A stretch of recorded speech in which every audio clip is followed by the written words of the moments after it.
So we just got the first after draft SmackDown and put me in Rikishi's stink face, but honestly, I like the episode. First of all, a great twist from Roman Reigns that is actually going to lead to this match. And dude, feed me with these triple threat matches. Edge versus Ray versus AJ. We knew it's going to be good, but we had no idea how good it's going to be. One of these very rare scenarios where an entire episode of a WWE show was just so fun to watch. And of course, you love to see AJ getting back on track. So let's talk about this episode of Friday Night SmackDown. The show kicked off with an absolute banger. Edge versus Rey Mysterio versus Bobby Lashley. First round World Heavyweight Championship match. It's one of these matches where I can't really explain how fun it was, so you're just gonna have to go to YouTube, I don't know where, but you gotta find this episode and watch this match right here. The entire match is a highlight reel. It's so hard in wrestling to do anything new nowadays, for obvious reasons, but this match did exactly that within the first minute. It was also quite interesting because either of these men could win. I would love to see Rey Mysterio winning, I would love to see AJ winning, I would love to see Edge winning. Almost 15 minutes of non-stop action right here. We did get a bit of a botchy finish, but don't let that distract you from the fact that this was an absolute banger. AJ with a phenomenal forearm to Edge. I would personally pick Edge because, you know, the World Heavyweight Championship, Edge, it's just a perfect story. But you know, since AJ just made his return to the WWE, I feel like he kinda needed that momentum back. The one issue I have with this tournament is that we all know a guy from SmackDown ain't winning shit. AJ, who just came back to SmackDown with the whole OC, yeah, he's not taking the championship. From one banger to another. Bobby Lashley versus Sheamus versus Austin Theory, first round match. Now this was very different because in the first match we had Ray and AJ were kinda high flyers, right?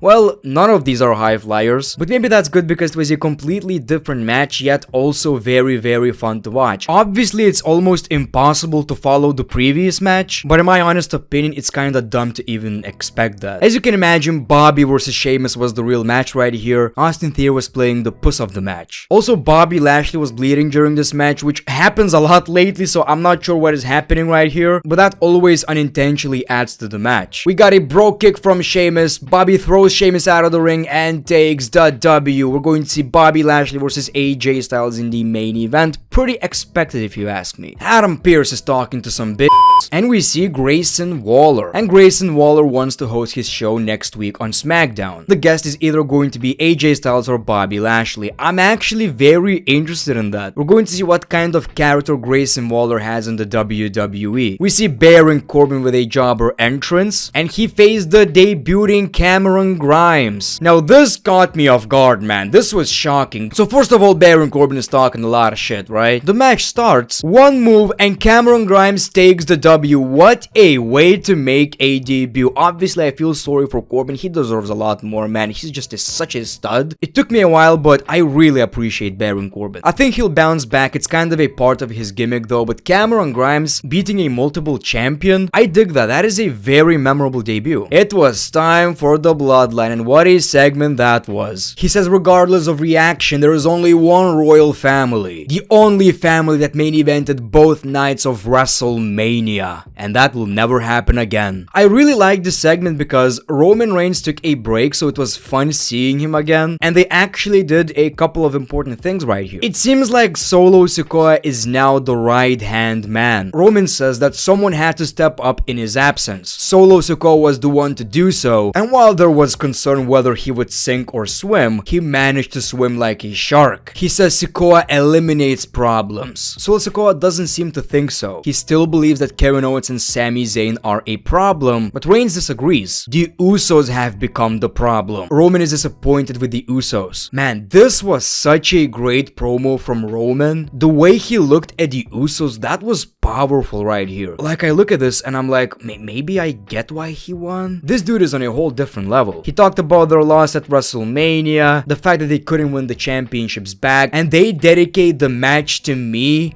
A singles competitor? I'm not even in a tag team, and we have tag teams in our family. Apologize. I want to hear I'm sorry or I apologize and nothing else. Jimmy starts to giggle, and obviously Reigns did his thing right here. Man, they almost lost me with that bloodline storyline, but they pulled me back in right here. So Roman is humiliating Jimmy until Jay steps up and apologizes. He says we need one more chance. We need these championships back in the bloodline. Roman agrees and tells Heyman to explain what is happening right here. We will see an undisputed WWE Tag Team Championship match at Night of Champions. It's going to be Kevin Owens and Sami Zayn versus Roman Reigns and Solo Sikoa. This changed everything. Like, first of all, I'm excited. This is unpredictable. This is different. I don't want to see the Usos versus Sami Zayn and Kevin Owens again. Roman Reigns stepping up, humiliating the Usos because he doesn't believe in them anymore. And there is a possibility Roman Reigns might hold 4 championships. Come on, dude. Like, I don't even know if that's good or bad. But finally, this storyline is moving somewhere again. Man, Night of Champions is shaping up to be a very interesting pay-per-view. We see Damage Control, and Bayley says she has to step up.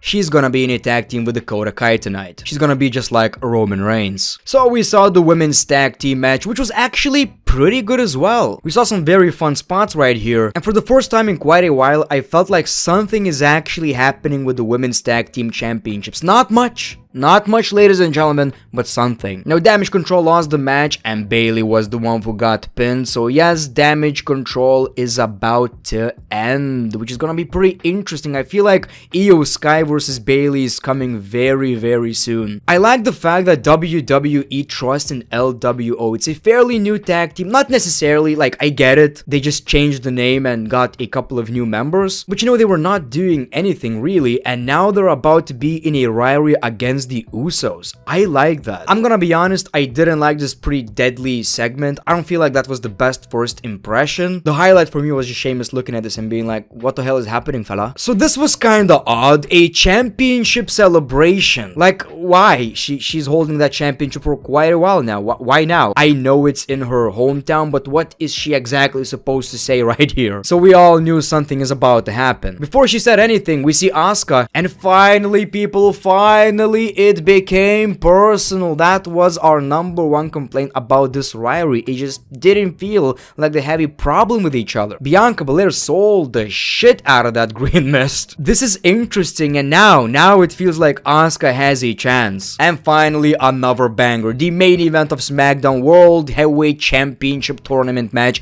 AJ Styles versus Bobby Lashley. 2 warriors going at it. Another very fun match right here. You know, I still hate the fact that after the draft, these shows don't feel that different, but that's coming very soon anyway, probably, hopefully. But I'll say this, man, SmackDown definitely felt a lot more different, you know, than Raw did. And Raw wasn't even a bad show. So this was another banger, but in my opinion, a little bit predictable. Like, we all knew AJ is winning this match, right? Unfortunately, another botch spot. You can clearly see that, you know, AJ didn't connect. Phenomenal forearm, and AJ picks up the W. He's going to face Seth Rollins at Night of Champions. Can't wait for the pay-per-view, man. And finally, AJ Styles feels like OG AJ Styles again. So far, so good. The World Heavyweight Championship is looking as prestigious as possible right now. We got 6 great matches out of this tournament, and something tells me WWE are actually going to do a great job with this championship. I feel like this is a Triple H project. So SmackDown was great. Thank you for watching this video, The Great One. Peace, love, and hugs. It's been a pleasure.